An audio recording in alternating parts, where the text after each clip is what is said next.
confirm, I have my own questions in a minute, but I just want to confirm the misunderstanding that Mr. Mathews has. NAMA are paying the banks for the toxic loans that are being transferred to them by bonds which are being financed by the ECB at an interest rate of 1.5%, or underwritten by the ECB. No, you're incorrect. Let me finish. At an interest rate of 1.5%. If it weren't for the fact that the ECB are actually underwriting these loans to the Irish government at a rate of 1.5%, we wouldn't be able to transfer these loans into NAMA. Now, that's my understanding, Chairman. It's wrong, actually. And what are you telling us then? It's very simple. The banks have toxic loans, not toxic loans, loans that they'll never recover, and they have to be written down to what they think they might get back. That's the figure that NAMA is buying them for, okay? And how is NAMA paying for them? NAMA is paying by the issue of government-guaranteed bonds that pay a coupon above the 3-month Euribor rate, which means the banks get income for them. Now, with those bonds that produce income for the banks... Where's the government getting the money? What do you mean the government? The government just prints them. They're promissory notes.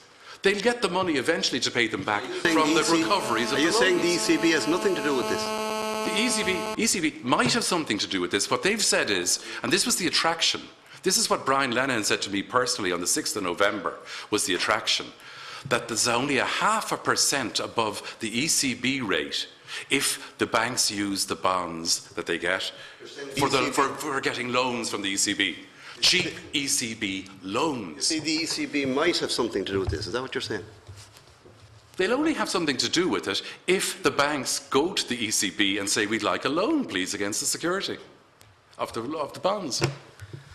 If they don't go near the ECB is there saying that our window is open to give you loans on this agreed basis, if you come to us with these bonds as security for us giving you the loans, that we've actually committed to giving you the loans. But unless the banks go and draw them down, it's like, Deputy Fahy, if I'm a banker and I say to you, I'm giving you a standby credit on these terms, if you give me security. If you come into my bank and give me security, I'll give you the loans. Why wouldn't the banks take money at 1.5%, a very low interest? Why wouldn't they take it?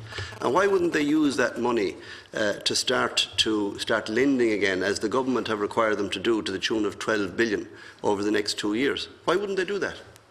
Because, I'll tell you why they mightn't do it. Because they might decide to use, if they do borrow from the ECB at 1.5% currently, and that could rise to 5.5%. Yeah. We all know but if they do use that money, do you know what they might use it for? They might use it for paying back expensive deposits.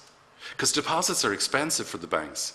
So, you know, that's how they might use it, which isn't giving it to get businesses. But if they use it to improve their overall capital position, surely to goodness Bank of Ireland and AIB, their main responsibility from now on, in terms of making a profit for themselves, is to start lending money. And if they're able to borrow it from the ECB at 1.5% and give it out to customers at 3.5% or 4%, surely that makes good sense. Can I give you an example? If the bank is paying, say, on some expensive deposits at the moment, 3%, just say, and say they can borrow from the ECB at 1.5%, wouldn't they use that borrowing to pay back the deposits? Their business, as long as they can improve their capitalised situation. And that's the whole point in NAMA, is to take those toxic loans that they can't do anything with at the moment, and to reduce their value, but at least to give them back some value. Experts would tell you, people with experience and experts would tell you, if expert, other than yourself, claiming to be an expert. Well, excuse me for a moment. In England, RBS is 84% owned by the state. Lloyd's TSB is owned 43 or 44% at the moment, depending on what stocks are bought back. Those two banks have got on with the job of recoveries, realisations and workouts to a far greater degree on their loan portfolios than our banks have. Why? Because our country is in a state of suspense because of the uncertainty, doubt, distrust and everything surrounding NAMA. I told you earlier, not fit for purpose. The Americans saw it in 5 weeks. Back to my questions, but I just wanted to, and he has clarified that what I have said is